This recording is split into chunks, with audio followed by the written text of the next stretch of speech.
Welcome. Today we're diving into Shellpec's recent financial moves and their strategic thinking. That's right. We'll be looking at their share buybacks, the first quarter results for 2025, how they're allocating capital. Portfolio changes, and of course the energy transition aspect. We're drawing on the latest reports available. Exactly. And if you find these deep dives valuable, please do take a second to like and subscribe. It really helps. Okay, so starting with our share repurchases, Shell recently bought back about 1.75 million shares. Okay. And this was split across different exchanges. You had 890,000 shares on the London venues, LSE, Baytest, GX. Right. Prices that were between, £24.62 and £25.39, roughly. Got it. And the rest? The other 860,000 were on European venues, so XMS and CBOE DXE.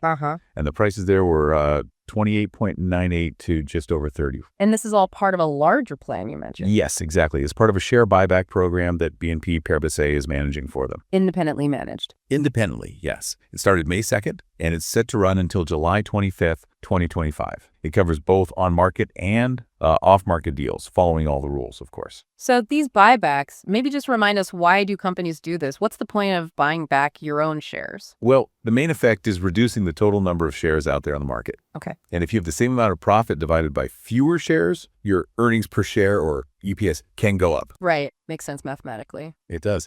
It's also a way to return cash to shareholders, and sometimes it signals that management thinks the shares might be a bit undervalued. Interesting point. Okay, let's shift to the financials then. The first quarter earnings for 2025, how did those look? So for Q1 2025, Shell reported adjusted earnings of $5.6 billion. $5.6 billion. How does that compare? Well, it's actually down compared to the same time last year, Q1 2024, when they reported $7.8 billion. So that's a 28% drop year on year. Quite a drop. It is, but, and this is the interesting part, it was actually better than the market expected. The consensus was around $5.1 billion. So they beat expectations. They did. And it was also up from the previous quarter, Q4 2024, which is $3.7 billion.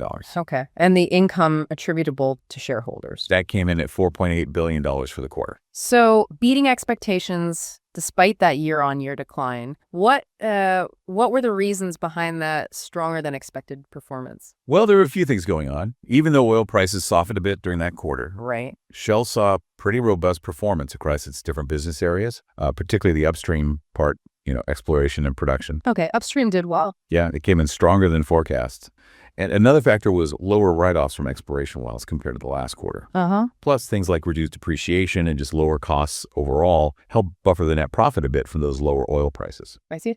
The earnings report also mentioned a specific charge related to the UK. Yes, that's right. In the first quarter, they took a charge of $509 million, specifically related to the UK Energy Profits Levy. That's a government tax measure. And it obviously impacted their reported results for the period. Got it. Okay, moving beyond buybacks, let's talk dividends. That's the other big way companies return value. What's Shell doing there? They've kept the quarterly dividend steady at 0.3588 cents per share. Okay, no change there. No change.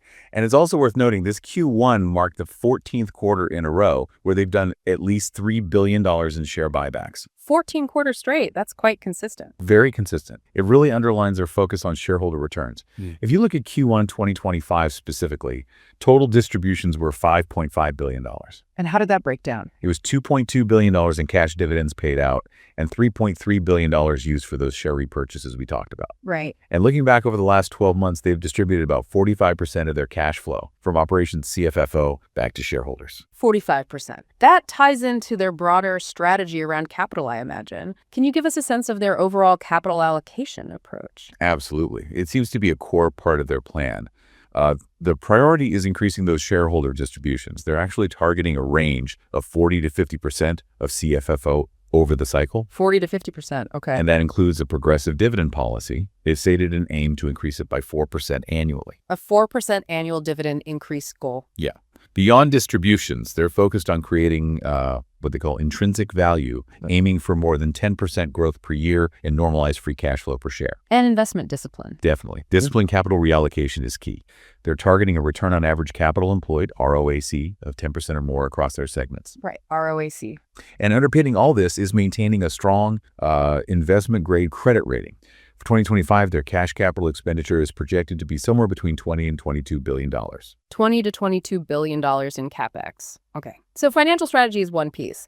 They're also actively shaping their asset base, right? What's happening on the portfolio side? Yeah, quite a bit of activity there, too. They're clearly repositioning things. For example, in 2025, they finalized selling SPDC in Nigeria. The onshore business there? Exactly. It signals a shift away from onshore oil in the Niger Delta, allowing them to focus more on their deepwater strengths. Makes sense. Anything else? They also completed the sale of their chemicals and products business in Singapore.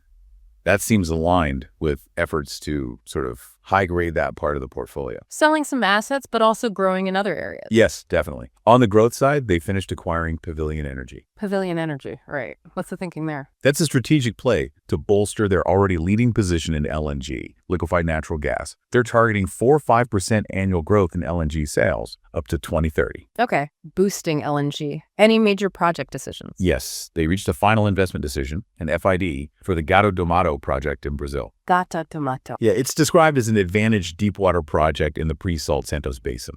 The expectation is it will help them maintain stable liquids production levels going forward. Okay, so active management on both divestment and investment fronts. Finally, let's touch on the energy transition. It's unavoidable for a company like Shell. Yeah. What are their commitments? Right. They have stated commitments. The big one is achieving net zero emissions by 2050, but crucially, they add profitably. Net zero by 2050, profitably. What about nearer term targets? They have several. One is to cut their scope 1 and 2 emissions, that's the emissions from their own operations, by 50% by 2030. 50% cut by 2030 compared to when? Compared to a 2016 baseline on a net basis, they're also aiming for near zero methane emissions intensity by 2030. Methane is key. What about the products they sell? Yes, scope 3, they're targeting a 15 to 20% reduction in the net carbon intensity of the energy products they sell by 2030. Again, using 2016 as the base year. And there's also an ambition, they phrase it as an ambition to cut customer emissions from using their oil products by 15 to 20% by 2030 compared to 2021 this time. Okay, quite a few targets laid out there. So let's maybe try to summarize what we've covered. Oh, good. We started with Shell's share buyback program, saw that recent purchase of 1.75 million shares across London and Europe. Right, and that's just one part of a bigger ongoing program managed by BNP Paribas running until July. Then we looked at the Q1 2025 earnings. Adjusted earnings were $5.6 billion. Down year on year, yes, but actually better than the market predicted. Yeah, beating consensus. And that was helped by strong performance in areas like upstream, despite those weaker oil prices, and also some lower costs and write-offs. And we highlighted Shell's clear commitment to shareholder returns. That's evident through those consistent buybacks. This was the 14th straight quarter of $3 billion or more and holding the dividend steady. Absolutely. It's all tied into that capital allocation strategy, aiming for 40-50% of cash flow from operations going back to shareholders, alongside disciplined investment and keeping the balance sheet strong. We also touched on how they're actively reshaping their portfolio, selling assets like SPDC in Nigeria and the Singapore C&P business, while also making growth moves, like buying Pavilion Energy to boost their LNG business and